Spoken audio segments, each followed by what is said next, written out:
мазмұн жағына келгенде мәдениет ешекей бөлек әнші. Ол кісінің әншілігі өте лирик болатын.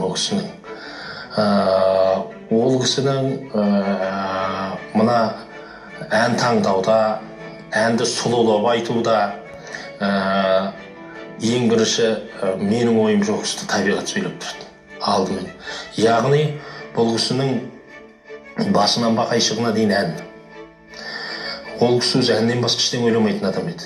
Дауысы екінің бірінде болуы мүмкін. Мәдениеттің ұлылығы ол өзінің дауысын қолдана білуінде, әннің ішіне кіруіне, әннің интонациясын, әннің стилін, ол қай арқа ма, ол қай өңірдің әні, сол өңірдің өзінің стиліне келтіріп айтатын.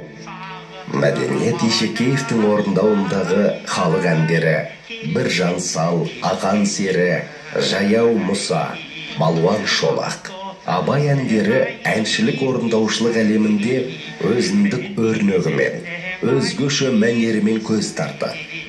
Ол әнді бұзып, түпнұсқасынан ауытқығанды ұнатпайтын.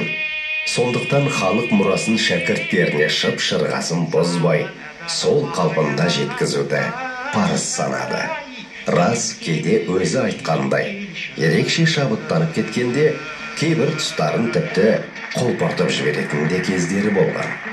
Ақырын қарап отырсаңыз, бұл әннің құдіреттілігінде сол Мәкеңде де, Бөкеңде де аздаған әннің ішінде татардың иірімін көресіз. Ақырын байқап қаласыз. Мен татардың иірімі деген керемет бір тәтті иірімдері бар ғой. Соның өзі жаңағы қазақ әнінің қосатын жеріне келгенде одан сайын әрлендіретін бір дүние. Мәкеңнің жаңағы бұл татар жырларының дағы иірімдер қайдан жүр деп мен ойлаймын ғой.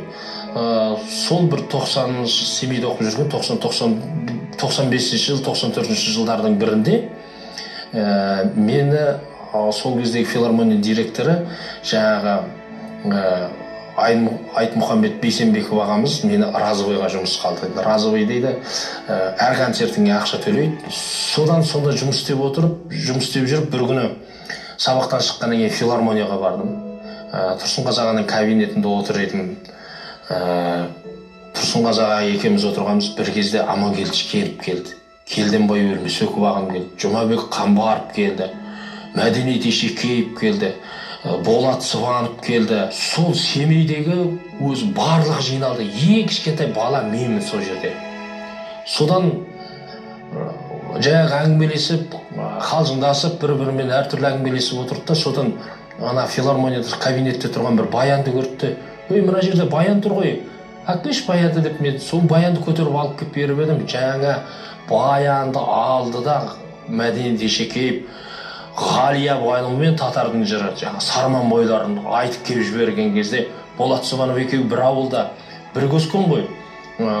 Болат ағамыз екеуі қосылып ап Сарман бойларымен Ғалия Байлауды айтқан кезде ана жерде мен қатты қайран қалдым мен. Әнші шеберлігі репертуарымен де өлшенеді.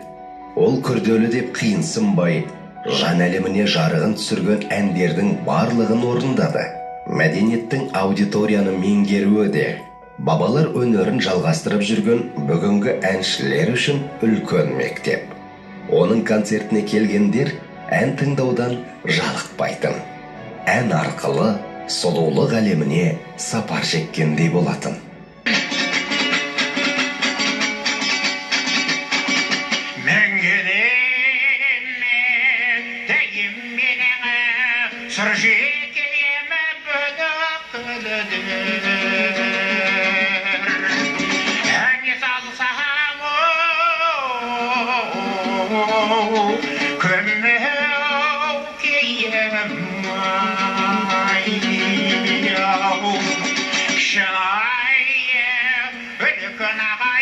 Бас босқанда